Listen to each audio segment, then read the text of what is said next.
السلام عليكم ورحمة الله وبركاته. ازيكم يا جماعة، عاملين ايه؟ كأس العالم فاضل له 8 أيام ويبدأ خلاص. كل منتخب جاهز قائمته وجاهز لعيبته اللي هتوصل المونديال. حتى خلاص كل واحد بقى بيجهز الشلة اللي هيتفرج معاها على الماتشات، وبيجهز القهوة اللي هيتفرج عليها وهنشرب ايه، وبنظبط ميزانيتنا. هنخليها 5 شاي ولا 4 شاي واحد قهوة، ولا هتبقى ازاي في ظل غلاء الأسعار اللي احنا فيه ده. المهم لحد ما نعرف الدنيا هترسى بينا على فين. عندنا 8 مجموعات في كأس العالم، 32 منتخب. هيرسوا على في الآخر 8 حلوين، و24 منهمش أي 30 لازمة. مش عارف ازاي. المهم إن مفهومش مصر، ما علينا. نبدأ بالمجموعة الأولى: قطر، إكوادور، السنغال، وهولندا. طبعا هولندا أول المجموعة دي معروفة. تاني المجموعة سابهم قطر، أو بحس إن الناس عامة في التوقعات مش عاملين حسابهم. المنتخب ده هيلاعب مين أول وهيلاعب مين في الآخر. يعني مثلا قطر هتلاعب هولندا آخر ماتش، فغالبا هولندا هتبقى مخلصة نفسها ومش فارق معاها الماتش الأخير، فممكن بسببه قطر تصعد. وغيرها مثلا في منتخبات تانية كتير، شايف إن في ناس متوقع منتخبات تطلع وشايف إنها هتكمل. نخش مثلا في المجموعة الأولى فقطر ما عندهاش غير أكرم عفيف والمعز علي. الناحية التانية إكوادور ما نعرفش فيها ولا بني آدم. السنغال ساديو ماني، إسماعيل صار. عارفين السنغال واحد واحد، كارهينهم واحد واحد. يعني احنا قابلنا السنغال الموسم ده يعني. في حد كده عايز اقول له احنا نعرف بعض بقالنا قد ايه؟ من واحنا عيال صغيره. كفايه بقى له. هو ايه اللي كفايه يا بيليا؟ في ايه؟ وحياة ابوك كفايه، انا خايف تيجي بحاجه كبيره ما نعرفش نلمها. كفايه. ناقص افتح باب بيتنا الاقي السنغال قدامي. ناقص العب ماتش، اروح العب ماتش خماسي الاقي السنغال هتلعبنا. يعني قابلتنا في كل حتة وكسبتنا في كل حتة الموسم ده.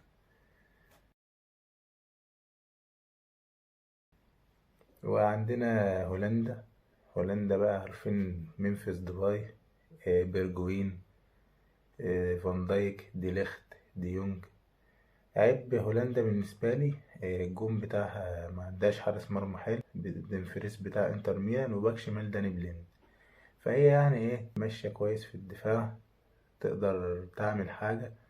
خط النص كويس برضه، وهجوم على قد حاله شوية. دبي، انت عارف دبي، انت كبرشلونة عارف دبي عامل ازاي يعني. انت ما شفتوش؟ هو جاي بقاله موسمين ان ما كانش بيجيب معاه غير ضربات جزاء، وانا عارف. فيعني خلينا ساكتين.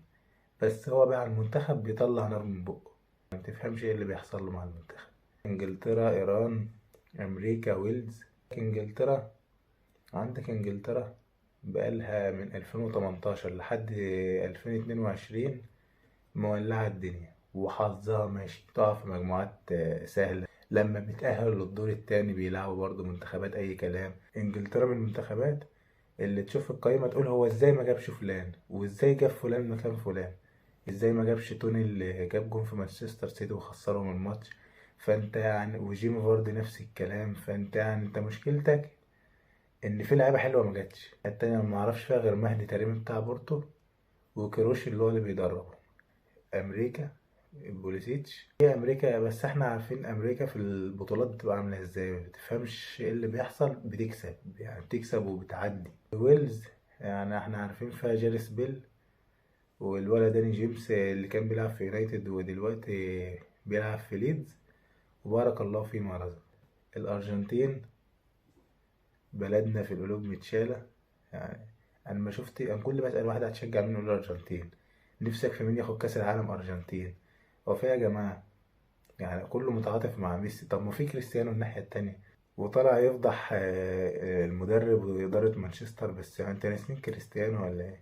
مش عارف، كله متعاطف مع ميسي، يقول لك ده اخر بطولة ليه. ما كريستيانو برضه ده اخر بطولة ليه. السعودية سالم الدوسري وسلمان الفرج، راؤول خيمينيز.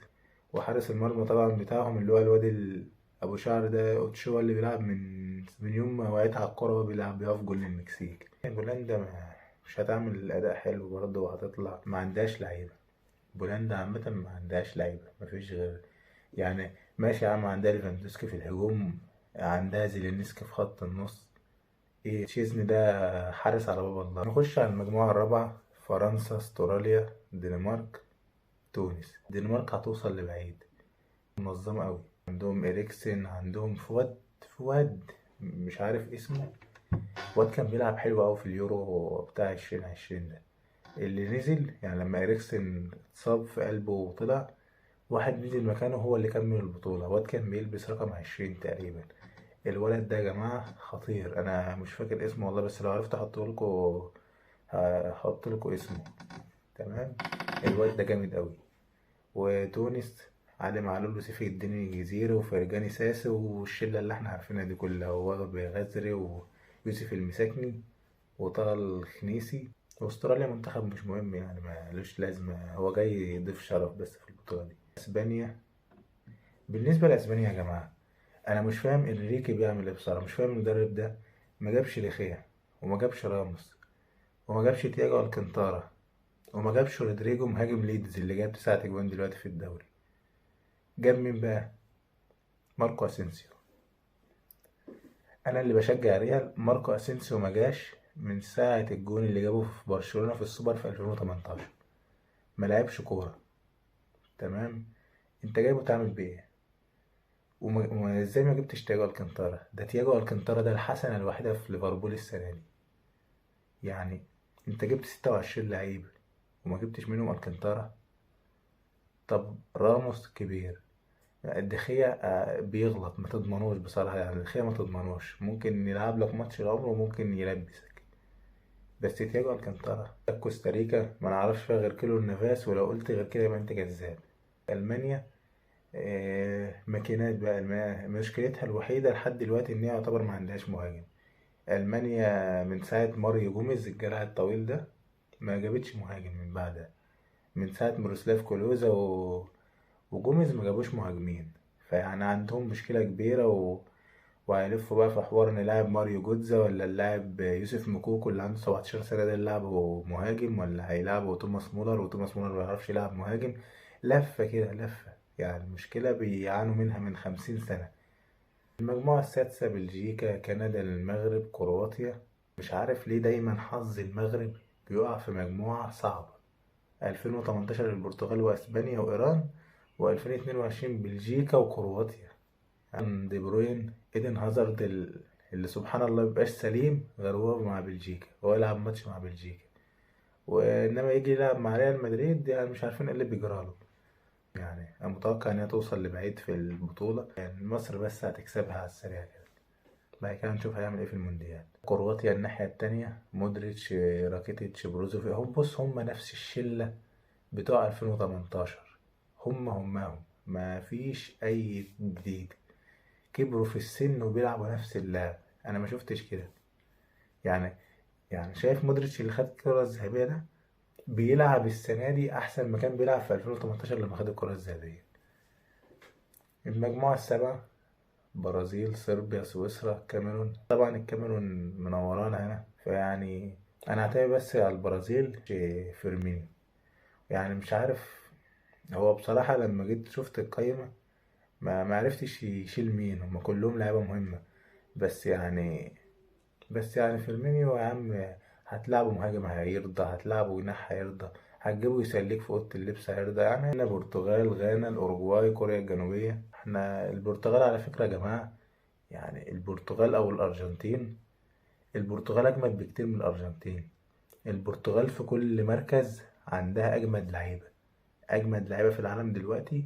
هتلاقي لعيبه كتير منهم برتغاليين. في الدفاع عندك كانسيلو وروبن دياش ودالوت، من اللعيبه القليله اللي بتلعب حلو مع يونايتد السنه دي. خط النص، برونو فرنانديز، عندك ريناتو سانشيز، عندك ويليام كارفالو، عندك روبن نيفيز، عندك جواو موتينيو. تلعب برناندو سيلفا خط نص، وممكن تلعب برناندو سيلفا جناح. عندك رافائيل لياو، عندك جديش، عندك اندريا سيلفا، عندك كريستيانو، عندك لعيبه كتير قوي. بصراحه يعني الناس ناسينها بصراحه. يعني انا هقول على حاجه دلوقتي، بس عندك البرتغال فرقه تقيله قوي وما بشوفش حد بيتكلم عليها خالص. صحيح كل الاعلام نفسه ميسي ياخد البطوله، بس ده بيشكل برضه ضغط كبير، اللي هو ميسي احنا بنشجعك السنه دي، احنا عايزينك تاخد البطوله، ده اخر بطوله ليك. وعلى الناحية التانية ناسين كريستيانو خالص، ما بيجيبوش سيرة كريستيانو.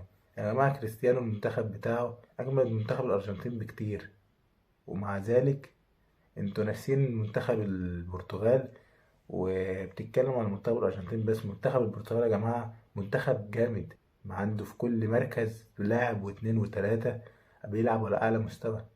إن اللي أنا شايفه لو لاعب حلو هيقولوا ده ازاي لاعب حلو وكانش بيلعب مع النادي حلو، او ما كانش بيلعب مع النادي خالص. لاعب وحش هيقول لك شوفوا يا جماعه ما كانش بيلعب مع النادي فاثر على ادائه مع المنتخب.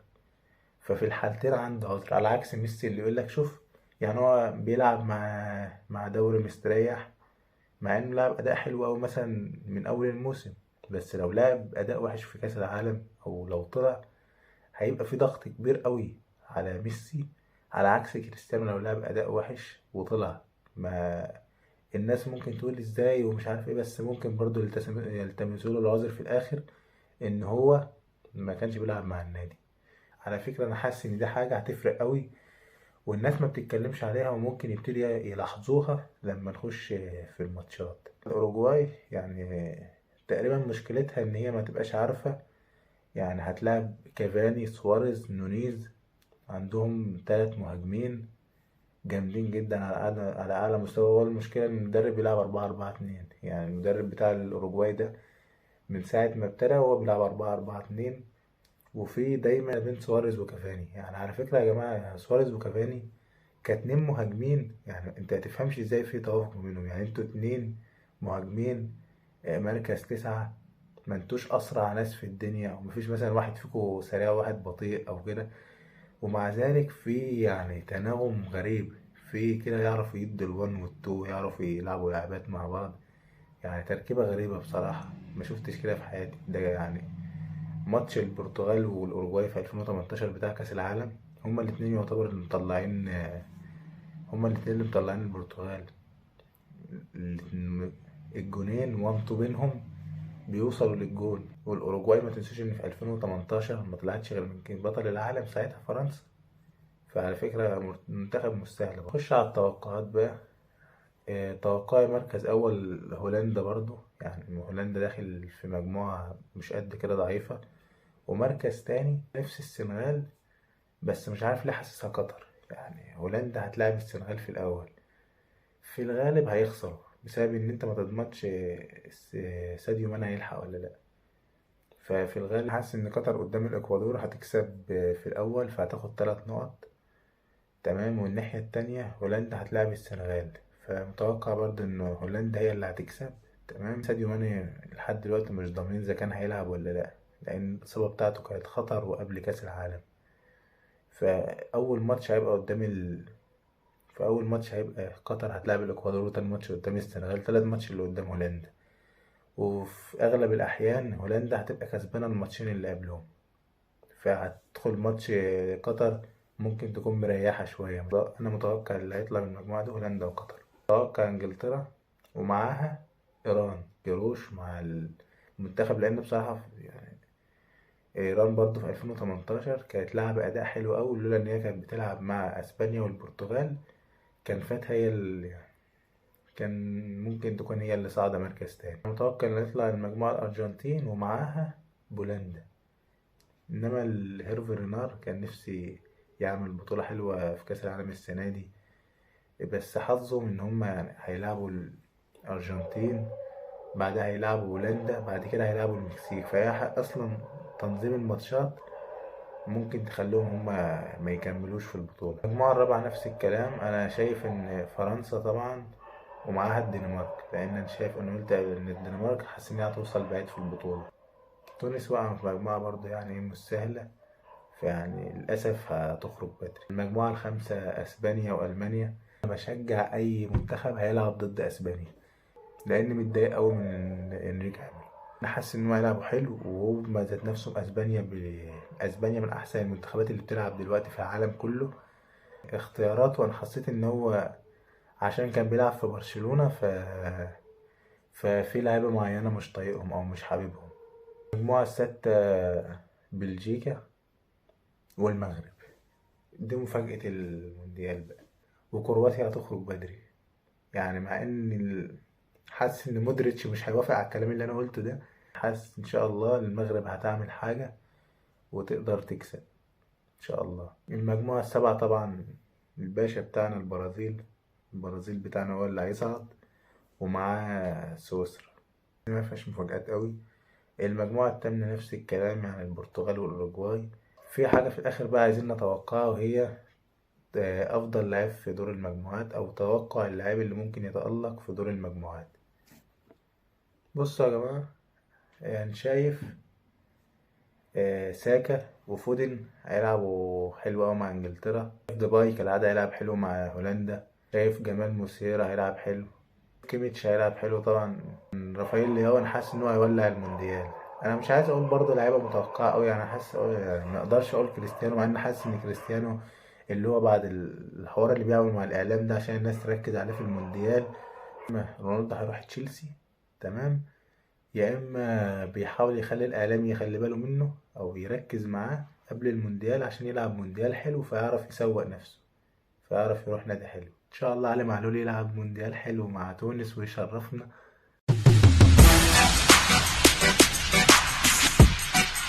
وانا حاسس ان فينيسيوس هيولعها في اول مونديال، مش عارف هيقضيها هو ونيمار يعملوا سفالة وقلة ادب في الملعب.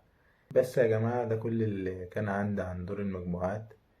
في يا جماعة برضو في فانتزي، للناس اللي بتحب الفانتزي، في فانتزي معمولة لكأس العالم على موقع كأس العالم. هتكتب كأس العالم 2022 تخش على الموقع، هتلاقي الفانتزي بتاع كأس العالم. في 2 فانتزي، في فانتزي للبطولة ذات نفسها، وفي فانتزي لكل جولة تتوقع فيها 7 لعيبة هم هيتألقوا الجولة دي. وأتمنى إن شاء الله نتفرج على ماتشات حلوة مع ناس حلوة، وكل واحد بيشجع منتخب يفرح به لحد ما يطلع، لأن إن شاء الله الأرجنتين اللي هتكسب كأس العالم. تعاطفا مع ميسي برضه، مش أنت لوحدك اللي متعاطف مع ميسي، أنا كمان متعاطف مع ميسي. بس كده يا جماعة، معاكم علي رجب، وأشوفكم إن شاء الله في حلقة تانية قريب. السلام عليكم. Bora.